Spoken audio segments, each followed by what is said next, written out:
بسم اللہ الرحمن الرحیم۔ شروع اللہ کے نام سے جو بڑا مہربان نہایت رحم والا ہے۔ وہ ذات پاک ہے جو ایک رات اپنے بندے کو مسجد الحرام یعنی خانہ کعبہ سے مسجد اقصی یعنی بیت المقدس تک، جس کے گردا گرد ہم نے برکتیں رکھی ہیں، لے گیا تاکہ ہم اسے اپنی قدرت کی نشانیاں دکھائیں۔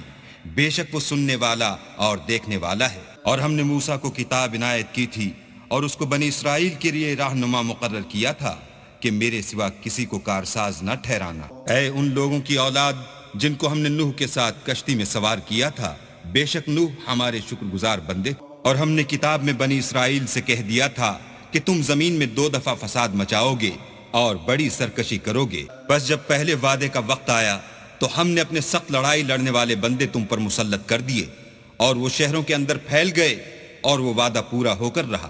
پھر ہم نے دوسری بار تم کو ان پر غلبہ دیا اور مال اور بیٹوں سے تمہاری مدد کی اور تم کو جماعت کثیر بنا دیا۔ اگر تم نیکوکاری کرو گے تو اپنی جانوں کے لیے کرو گے، اور اگر اعمال بد کرو گے تو ان کا وبال بھی تمہاری جانوں پر ہوگا۔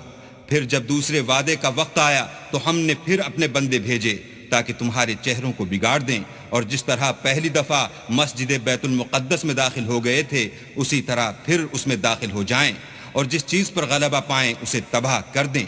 امید ہے کہ تمہارا پروردگار تم پر رحم کرے، اور اگر تم پھر وہی حرکتیں کرو گے تو ہم بھی وہی پہلا سلوک کریں گے، اور ہم نے جہنم کو کافروں کے لیے قید خانہ بنا رکھا ہے۔ یہ قرآن وہ رستہ دکھاتا ہے جو سب سے سیدھا ہے، اور مومنوں کو جو نیک عمل کرتے ہیں بشارت دیتا ہے کہ ان کے لیے اجر عظیم ہے، اور یہ بھی بتاتا ہے کہ جو آخرت پر ایمان نہیں رکھتے ان کے لیے ہم نے دکھ دینے والا عذاب تیار کر رکھا ہے۔ اور انسان جس طرح جلدی سے بھلائی مانگتا ہے اسی طرح برائی مانگتا ہے، اور انسان جلد باز پیدا ہوا ہے۔ اور ہم نے دن اور رات کو 2 نشانیاں بنایا ہے، رات کی نشانی کو تاریک بنایا اور دن کی نشانی کو روشن، تاکہ تم اپنے پروردگار کا فضل یعنی روزی تلاش کرو اور برسوں کا شمار اور حساب جانو۔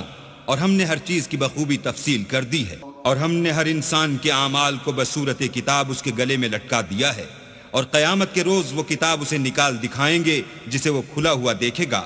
کہا جائے گا کہ اپنی کتاب پڑھ لے، تو آج اپنا آپ ہی محاسب کافی ہے۔